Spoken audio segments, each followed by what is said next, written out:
Hello friends and welcome to V R classes. Last class में हमने लाभ और हानि को पढ़ा था और एक और इम्पॉर्टेंट टॉपिक लेकर के आज मैं आया हुआ हूं और हम व्यापम के कुछ क्वेश्चंस को भी डिस्कस करेंगे जो कि पुराने क्वेश्चंस यहाँ पूछे जाते हैं। एक चीज आप याद रखिए कि आज का जो टॉपिक है उससे आपको 100% क्वेश्चन वहां देखने को मिलेगा, तो वीडियो को बिल्कुल अंत तक देखिएगा, स्किप मत करिएगा। यदि चैनल पर नए हैं तो सब्सक्राइब कर लीजिए और यदि वीडियो अच्छी लगे तो लाइक जरूर कर दीजिएगा। तो चलिए आज शुरू करते हैं हमारा आज का टॉपिक रेशियो एंड प्रपोर्शन, अनुपात एवं समानुपात।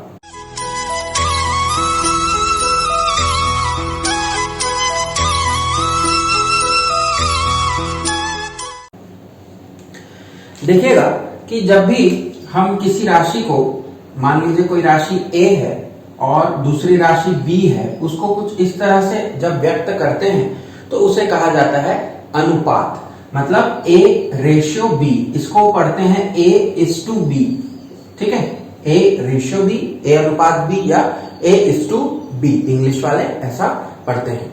तो यहां पर जब हम मान लीजिए कोई नंबर लेते हैं 3:4, मतलब कोई भी दो नंबर होंगे जो किस रेशियो में है बोलेंगे तो 3:4 में वह होंगे। अब हम बात करें समानुपात की, तो जब दो अनुपात, मान लीजिए 3:4 और 6 हम बात करें तो 8 की, तो ये जो दो अनुपात हैं, यदि ये दो बराबर हैं, दोनों में समानता है, तो क्या कहेंगे हम कि ये दोनों रेशियो जो है वो क्या है, प्रपोर्शन भी है, मतलब एक दूसरे से क्या है, वो समानुपातिक हैं। जैसे मैं 3 में 2 का गुणा करूंगा 6 मिलेगा, 4 में भी 2 का ही गुणा करने से 8 मिलेगा। इसका मतलब कि या तो आप 3:4 लिखिए या 6:8 लिखिए, बात वही है। तो जब दो अनुपात आपस में बराबर हो तो उन्हें समानुपात कहते हैं, प्रपोर्शन कहते हैं। और रेशियो की बात तो हमने कर ली। तो अब देखते हैं कि जो क्वेश्चंस आपको कैसे पूछेंगे, वहीं पर ही मैं आपको उसका ट्रिक्स भी बताता जाऊंगा। तो चलिए स्टार्ट करते हैं। पहला क्वेश्चन, इस टाइप का जो क्वेश्चन है वह व्यापम का फेवरेट क्वेश्चन है। आप देखिए किसी दो परीक्षा में, मैंने देखा है पुराने पेपर्स, आपकी किसी दो परीक्षा में, अलग अलग परीक्षाओं में सेम क्वेश्चन सेम डाटा के साथ पूछा है। इसका मतलब कि व्यापम को ये टॉपिक बहुत पसंद है। तो चलिए हम भी इस टॉपिक को देखते हैं। सबसे पहले क्वेश्चन में लिखा है किसी थैले में 25 पैसे, 10 पैसे और 5 पैसे के सिक्के के सिक्के 1:2:3 के में अनुपात में है, ठीक है। यदि थैले में कुल 30 रुपए हो तो 5 पैसे के सिक्के कितने होंगे? ऑप्शन है 150, 50, 100 और NOTA, none of the above. तो देखिए यहाँ पर सबसे पहली बात आपको ये ध्यान में रखना है, चाहे वह पैसे दे, चाहे वह कोई भी आइटम दे, और उसका यदि टोटल दिया हुआ है तो आप अनुपात वाले क्वेश्चंस को, सारे क्वेश्चंस को इसी तरीके से बनाइएगा, बहुत आसानी से बन जाएंगे, कोई ट्रिक्स मत लगाइएगा। देखते हैं। सबसे पहले आप देखिएगा 25 पैसे, 10 पैसे और 5 पैसे के सिक्कों का अनुपात दिया है 1:2:3, मतलब 25 पैसे का जो सिक्का होगा वह 1 अनुपात में होगा। मान लीजिए हम सिक्कों की संख्या को k मान लेते हैं, तो 25 इंटू क्या हो जाएगा, ये k हो जाएगा।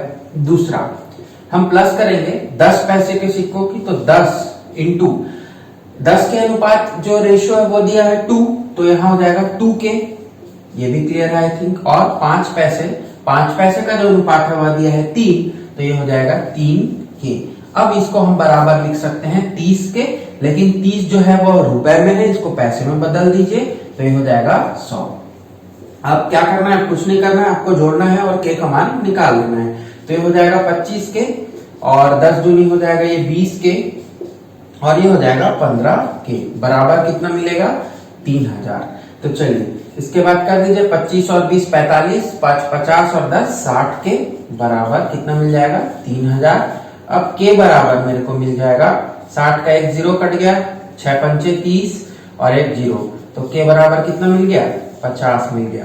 अब हमें किसी भी संख्या का, कोई भी पैसे की संख्या पूछी हो तो हम बता सकते हैं। हमें क्वेश्चन में पूछा है 5 पैसे की संख्या, तो 5 पैसे के कितने हैं, 3 अनुपात में है, तो आपको क्या करना पड़ेगा, 3k करना पड़ेगा। तो 3 इंटू के का मान कितना है, 50, तो आंसर आ जाएगा 150 और यही मेरा क्या हो जाएगा, आंसर हो जाएगा।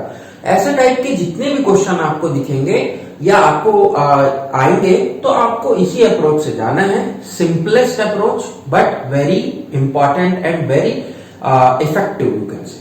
सो बढ़ेंगे नेक्स्ट क्वेश्चन की ओर। अगला जो हमारा क्वेश्चन है वो बहुत ही बेसिक क्वेश्चन है। बेसिक मैं इसलिए कह रहा हूं क्योंकि ये आपको अनुपात के एक ऐसे बेसिक फॉर्मूले को बताता है जो आपको अप्लाई करने आना जरूरी है। तो देखते हैं, यदि A/B बराबर 3:4 है तथा B/C बराबर 6:5 है तो A/C कितना होगा। ऑप्शंस दिए हुए हैं, तो इस हिसाब से आपको एक क्वेश्चन यहां से भी देखने को मिलता है। तो देखेंगे, सबसे पहले आप लिख लीजिए A/B, ठीक है। मैं इधर लिख लेता हूं 3:4। अब यदि आप ध्यान से देखेंगे तो B यहां कॉमन है, तो ऐसे कॉमन जो भी अनुपात होते हैं उनको आप क्या कर दीजिए, उनको आप गुणा कर दीजिए, जिससे वो दोनों क्या हो जाएंगे, कैंसल आउट हो जाएंगे। तो गुणा कर देते हैं हम B/C को। अब यहां देखिएगा कि आपको B और ये B क्या हो जाएगा, कैंसल हो जाएगा। तो आपको क्या मिल जाएगा, A/C, जो कि हमको लाना है। तो B/C कितना है, 6:5 है। क्लियर। अब यहां से आपको जो कटता है वो काट दीजिए। तो 2 2 जा 2 3 जा, तो 3 तिया हो गया 9 और 5 दूनी हो गया 10। तो आपका आंसर क्या आ गया, 9:10 आ गया। तो ये जो है ये बहुत सिंपल क्वेश्चन है, लेकिन व्यापक पूछा हुआ है इसे। इसी टाइप के क्वेश्चन आपको बार बार देखने को मिलते हैं। क्वेश्चंस अलग रहेंगे दोस्तों, लेकिन आपका जो मेथड है वो आपको जानना जरूरी है। अप्रोच क्या होगी ये इंपॉर्टेंट है। क्वेश्चंस तो हमेशा आपको डिफरेंट मिलने वाले हैं। बढ़ते हैं अगले क्वेश्चन और अगले कंसेप्ट की ओर। ये क्वेश्चन जो है वह आपके पहले क्वेश्चन जो मैंने कराया उसी के तरह का ही क्वेश्चन है, लेकिन यहाँ पर कुछ और अलग कंसेप्ट अप्लाई होने वाला है। देखते हैं, 3 संख्याओं का अनुपात दिया है 2:3:4। यदि उनके वर्गों का योगफल 1856 है तो संख्याएं होंगी। अब वर्गों का योगफल दे दिया है। हमें याद रखना है कि कभी भी संख्या बोले, पैसे बोले, कुछ भी बोले, जब 3 का अनुपात दिया है, 4 अनुपात दे, 2 दे, 3 दे, आपको क्या लेना है, आपको उसको मान लेना है k के बराबर, मतलब 2k, 3k और 4k। ये हमारी क्या हो जाएंगी, संख्याएं हो जाएंगी, ठीक है। अनुपात नहीं लिखूंगा मैं, इसे हम लिख लेंगे संख्या। तो पहली संख्या को मैंने 2k माना, दूसरी को 3k, तीसरी को 4k। अब आपको बोला है कि उनके वर्गों का योगफल कितना है, 1856। तो इसका वर्ग कर दीजिए आप, 2k का वर्ग प्लस 3k का वर्ग और प्लस 4k का वर्ग, और यह किसके बराबर हो जाएगा, 1856 के बराबर। आई थिंक ये वाला जो कंसेप्ट है, ये वाली जो इक्वेशन फॉर्मेशन है आपको अच्छे से आता है। यदि आपको इसमें कोई डाउट है तो आप वहां पर चैनल में जाकर के, टेलीग्राम चैनल में जाकर के अपने डाउट्स को क्लियर करवा लीजिएगा, ठीक है। तो यहाँ हो जाएगा 4k² प्लस 9k² और प्लस 16k², ये इनके वर्ग हो जाएंगे। तो अब इनको जोड़ दीजिए आप सिंपल सा। तो 9 और 4 हो गया 13, 13 और 16 हो गया 29। तो ये हो जाएगा 29k² इज इक्वल्स टू 1856। अब यदि आप 29 से 1856 को क्या करेंगे, भाग देंगे, तो आपका कितना आएगा, आपका आ जाएगा, ये आप करके देख लीजिएगा, 64, ठीक है। अब हमको क्या मिला, k² बराबर कितना मिला, 64। तो अब हम इसको k बराबर ले लेते हैं। तो k बराबर हमको 64 का रूट कर देंगे, तो 8 8 जा होता है 64। 8 का वर्ग है 64, तो आपको k बराबर कितना मिल गया, 8। अब आप तीनों संख्याएं निकाल सकते हैं। तो कुछ नहीं करना है, k की जगह अब आप 8 पुट कर दीजिए। तो 2 8 जा हो गया 16, 3 8 जा हो गया 24 और 4 8 जा हो गया 32। तो मेरा आंसर यहीं पर ही आ गया और आंसर आ जाएगा आपका option number A. I think ये कंसेप्ट, ये क्वेश्चन भी आपको क्लियर है। बढ़ते हैं अगले क्वेश्चन की ओर। Next question, next concept. देखिए, कंसेप्ट्स आपको बहुत अच्छे से गेन करना है, क्योंकि यहीं से ही क्वेश्चंस आपको देखने को मिलने वाले हैं। तो देखते हैं, ए तथा बी की आय का अनुपात 5:4 है और ए तथा बी के व्यय का अनुपात, मतलब खर्च का अनुपात दे रहा है 3:2 है। तो वर्ष के अंत में यदि दोनों 800 रुपए बचाते हैं तो ए की आय होगी। ए की आय कितनी होगी बोल रहा है। देखिए, जब भी आप ऐसे क्वेश्चन को बनाएं, आप बेसिक फॉर्मूले पे जाएं। बेसिक फॉर्मूला होता है कि इनकम मतलब आय बराबर एक्सपेंसेस खर्च प्लस सेविंग्स, ठीक है, बचत, खर्च और बचत को मिलाकर आपकी आय बनेगी। अब यदि आपको क्वेश्चन में आय का अनुपात दिया है और खर्च का अनुपात दिया है, सेविंग भी दिया है, तो क्वेश्चन बहुत आसान है, बस आपको फॉर्मूले में उसको बिठाना है। अब कैसे करेंगे? तो देखिए 5 और 4 ये दे दिया है ए और बी की आय का अनुपात, ठीक है, इनकम का दे दिया है, तो हम उसको के मान लेते हैं, तो 5K हो गया और ये हो गया 4K। ये क्लियर हो गया आई थिंक। उसके बाद दोनों वर्ष के अंत में 800 रुपए बचाते हैं बोलता है, मतलब अगर हम सेविंग्स को किधर ले आए, इनकम के साथ ले आए, तो क्या हो जाएगा, income minus saving is equals to expenditure. मतलब आय को आप घटा, सेविंग्स को मतलब बचत को आप आय से घटाएंगे तो आपको खर्च मिल जाएगा, तो इसको आप घटा दीजिए किससे, बचत से, तो क्या मिलेगा, इनकम माइनस सेविंग बराबर एक्सपेंडिचर। एक्सपेंडिचर मतलब खर्च का अनुपात कितना है, 3:2 है। बस आपका क्वेश्चन सॉल्व हो गया। अब यहां से ही क्वेश्चन जो है वह आपका पूरा का पूरा सेट हो गया है, बस आपको के लिए वैल्यू निकालना है और पुट कर देना है। तो कर देते हैं 5K माइनस 800 को 2 से और 4K माइनस 800 को 3 से। आप क्या कर दीजिए, क्रॉस मल्टीप्लाई कर दीजिए, तो 5 2 जा हो गया 10K और 8 2 जा हो गया 1600, फिर 3 4 जा हो गया 12K और 8 3 जा हो गया 2400। आई थिंक ये चीजें तो आपको क्लियर होंगी। अब हम सॉल्व कर लेते हैं। 10K उधर जाएगा, 2400 इधर आएगा, तो 12 माइनस 10 हो जाएगा 2K और ये बराबर हो जाएगा 24 माइनस 16, तो 800 सॉरी, तो K बराबर मिलेगा हमें 400 रुपए।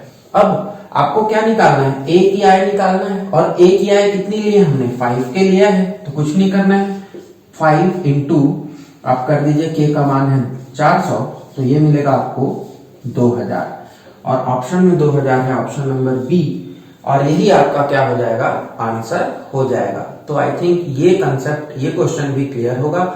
इनकम और एक्सपेंडिचर से क्वेश्चन आपको हर बार हर पेपर में व्यापम और पीएससी में पूछा जाता है। तो आपको ये बहुत ही अच्छा कंसेप्ट मैंने बताया और इसको आप अच्छे से बना लीजिएगा, 1-2 क्वेश्चन प्रैक्टिस कर लीजिएगा। बढ़ेंगे नेक्स्ट कंसेप्ट की ओर। आयु से संबंधित भी प्रश्न आपको दिखते हैं रेशो और प्रोपोर्शन के टॉपिक में ही। तो देखते हैं अगला प्रश्न जो कि आयु से संबंधित है। ए तथा बी की आयु 6:5 है एवं उनकी आयु का योग 44 वर्ष है। 8 वर्ष बाद उनकी आयु का अनुपात क्या होगा? ऑप्शंस आपके पास दिए हुए हैं। तो देखिएगा, कभी भी आयु के क्वेश्चन आपको आए तो पूर्व में या बाद में उसके क्वेश्चन के पूछा जाता है। जैसे 8 वर्ष के बाद यहाँ पूछा हुआ है या पहले भी पूछ सकता है, तो आपको कंसेप्ट सेम अप्लाई करना है बिल्कुल, और बिल्कुल भी इधर उधर नहीं सोचना है। तो देखते हैं, सबसे पहले आप ये देख लीजिए कि ए तथा बी का जो अनुपात दिया हुआ है वह दिया हुआ है 6:5, और दूसरी बात जो क्वेश्चन में दी हुई है कि दोनों के जो आयु का योग है वह कितना है, 44 वर्ष है। अब इन्हीं दोनों से आपको क्या कर लेना है, सॉल्व कर लेना है क्वेश्चन को। तो ए बराबर हम क्या लिख सकते हैं, बी उधर जाएगा तो 6/5 बी लिख सकते हैं। अब यहाँ बी का मान पुट कर दीजिए आप, या ए का मान पुट कर दीजिए, तो 6/5 प्लस 1 हो जाएगा और यहाँ आ जाएगा बी कॉमन। ठीक है, आई थिंक ये क्लियर होगा। तो ये हो जाएगा 44। अब बी बराबर 6 और 6/5 प्लस 1 करेंगे तो आ जाएगा 6 और 5 11/5 आ जाएगा। तो 11/5 है, 5 इधर चला जाएगा, तो 44 इंटू क्या हो जाएगा 5/11। ये भी क्लियर है साइड। तो 11 से 4 बार, तो बी का मान कितना आ गया, 20 आ गया। मतलब बी की आयु कितनी है, 20 वर्ष है। तो ए की आयु कितनी हो जाएगी, 44 में से 20 आप घटा दीजिए तो 24 वर्ष हो जाएगी। अब आपको बोला है कि 8 वर्ष के बाद, अब यहां से आपको अपना जो क्वेश्चन में दिया हुआ है वह चीज अप्लाई करना पड़ेगा। तो 8 वर्ष के बाद उनकी आयु पूछा है, तो आप 24 में 8 जोड़ दीजिए और 20 में 8 जोड़ दीजिए, अनुपात निकाल दीजिए, आंसर आपका आ गया। तो 24 में यदि आप 8 जोड़े तो ये हो जाएगा 32, और बी के लिए 20 में 8 जोड़े तो ये हो जाएगा 28। अब आप इनका रेशियो निकाल लीजिए, तो 4 से जाएगा 8 बार, 4 से जाएगा 7 बार, तो आपको क्या मिला, 8:7, और यही मेरा क्या हो जाएगा, आंसर हो जाएगा। इस तरह से क्वेश्चन आपको अनुपात वाले खास करके आयु से संबंधित एज से प्रॉब्लम आपको हमेशा देखने को मिलते हैं, तो ये क्वेश्चन भी आपको बहुत ही इंपॉर्टेंट होता है। बढ़ेंगे अगले क्वेश्चन की ओर। क्वेश्चन नंबर जो नेक्स्ट है हमारा, वह 3 अनुपातों के बीच में संबंध स्थापित करने का क्वेश्चन है। और यदि कोई एक राशि है उसे 3 भागों में बांटा जाए तो वो कैसे बढ़ती है, ये क्वेश्चन इसमें बताना चाह रहा है। तो यदि आपको इस तरह से क्वेश्चन है, यदि आपको ये क्वेश्चन दे दे कि 3 भागों में बांट रहे हैं, किसी पैसे को बांट रहे हैं या किसी चीज को बांट रहे हैं, किसी वस्तु को बांट रहे हैं, हमेशा ये कंसेप्ट आप लगाइएगा। तो यहाँ कंसेप्ट लगाने से पहले आपको मैं एक फॉर्मूला या एक सूत्र बताता हूं, बहुत ही शॉर्टकट सा सूत्र है कि यदि कोई राशि है P, उसे 3 भागों में बांटा जाना है, x is to Y is to Z, तो आपका जो भाग होंगे वो कैसे होंगे? तो पहले को मिलने वाला भाग हो जाएगा px upon X plus Y plus Z. दूसरे का जो भाग होगा वह हो जाएगा py upon X plus Y plus Z. और तीसरे का जो भाग हो जाएगा वह हो जाएगा pz upon X plus Y plus Z. तो ये 3 अलग अलग भाग आपको मिलेंगे। मतलब आपको px, py और pz को क्या कर लेना है, कैलकुलेट कर लेना, और एक्स वाई जेड अगर निकाल लेते हैं तो आप किसी भी नंबर को वहां फाइंड आउट कर सकते हैं। पहले को कितना मिलेगा, दूसरे को और तीसरे को।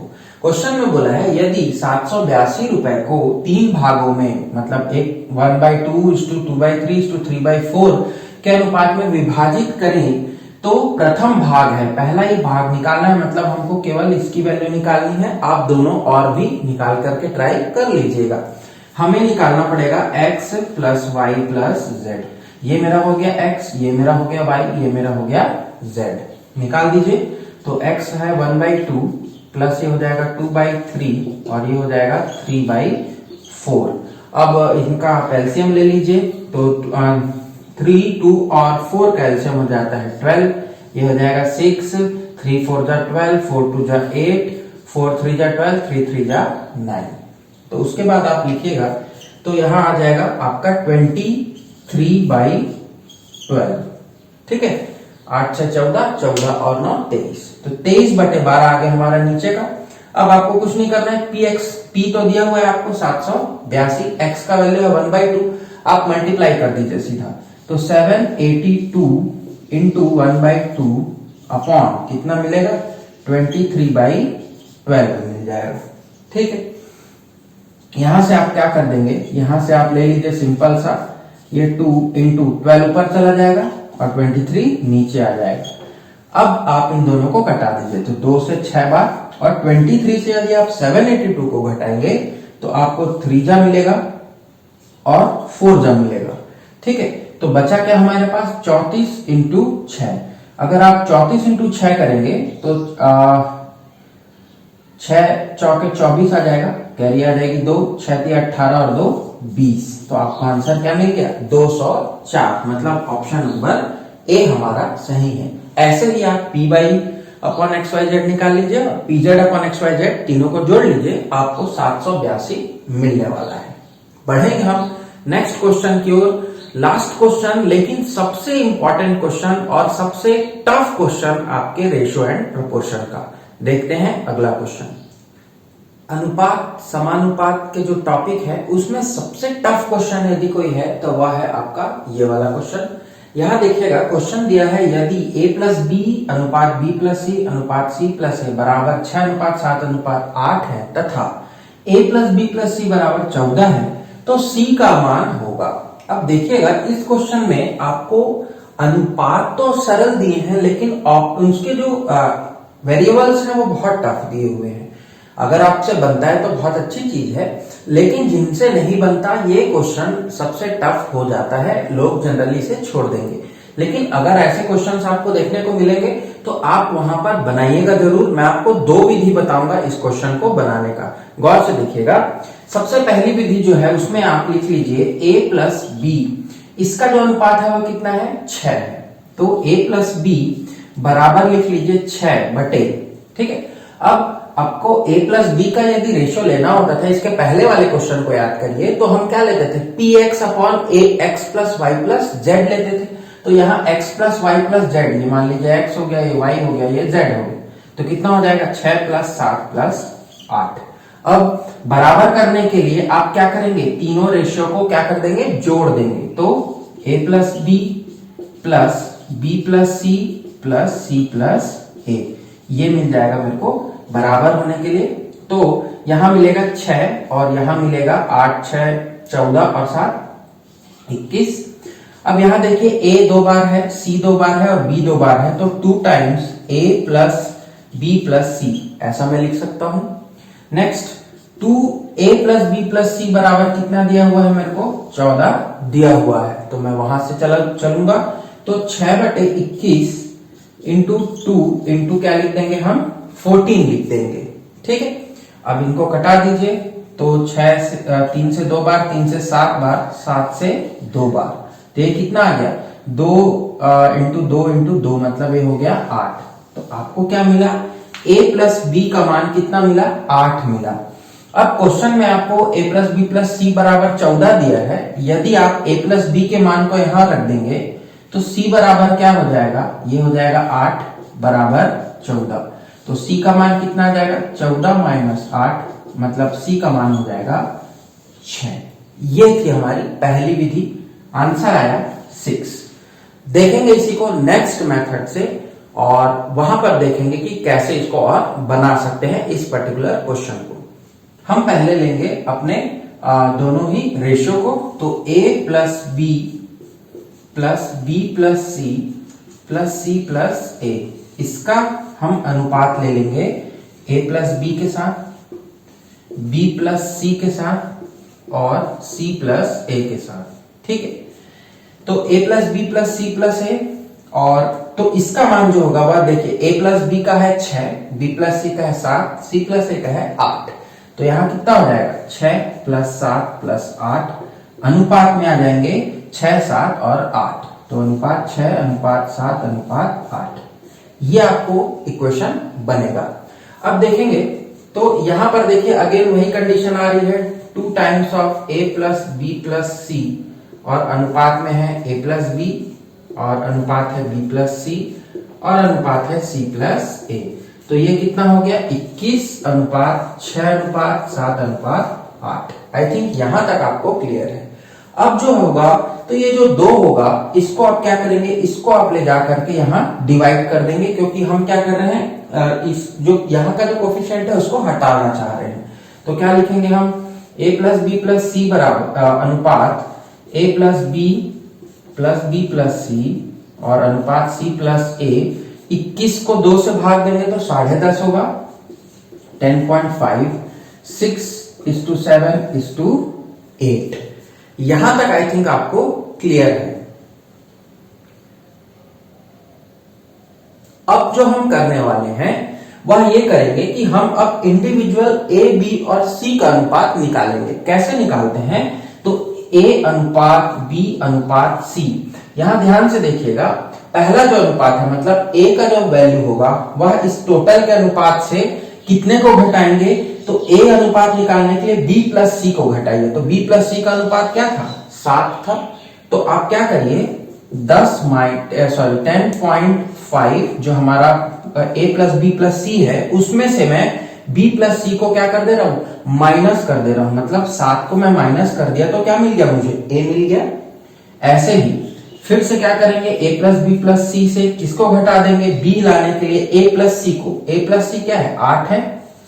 और तीसरा जो है वह पूरे के अनुपात से मैं किसको घटा दूंगा, a प्लस बी को, मतलब 6।